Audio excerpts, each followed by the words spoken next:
Corona সংক্রমণে সর্বশেষ 24 ঘন্টায় শুক্রবার সকাল 8টা থেকে আজ শনিবার সকাল 8টা পর্যন্ত দেশে আরও 48 জনের মৃত্যু হয়েছে।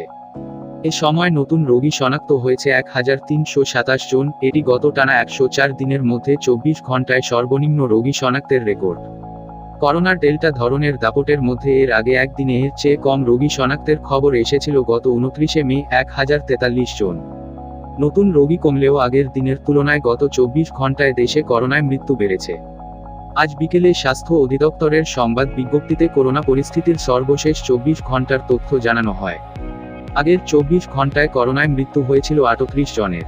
নতুন রোগী শনাক্ত হয়েছিল 2325 জন। স্বাস্থ্য অধিদপ্তরের বিজ্ঞপ্তিতে জানানো হয়, সব মিলিয়ে দেশে এখন পর্যন্ত করোনা সংক্রমিত শনাক্ত রোগীর সংখ্যা 15,28,542। মোট মৃত্যু হয়েছে 26,880 জনের। আর করোনায় আক্রান্ত হওয়ার পর এখন পর্যন্ত সুস্থ হয়েছেন 14,75,235 জন। সর্বশেষ 24 ঘন্টায় সুস্থ হয়েছেন 3,168 জন। গত 24 ঘন্টায় নমুনা পরীক্ষা হয়েছে 18,869 জনের।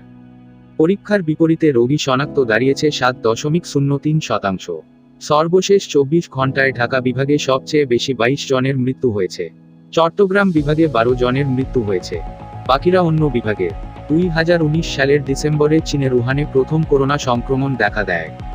কয়েক মাসের মধ্যে এ ভাইরাস বিশ্বজুড়ে ছড়িয়ে পড়ে। বাংলাদেশ প্রথম করোনা সংক্রমণ শনাক্ত হয় গত বছরের 8 মার্চ। এরপর বিভিন্ন সময়ে সংক্রমণ কমবেশি হলেও গত জুন থেকে করোনার ডেল্টা ধরনের দাপটে সংক্রমণ ও মৃত্যু বাড়ে। 2 মাসের বেশি সময় ধরে করোনার ঊর্ধ্বমুখী প্রবণতা অব্যাহত থাকে। এর মধ্যে আগস্টে দেশে করোনার ঘণ্টিকাদান শুরু হয়। গত মাসের শেষ দিকেই দেশে করোনা সংক্রমণ ও এতে মৃত্যু কমতে থাকে।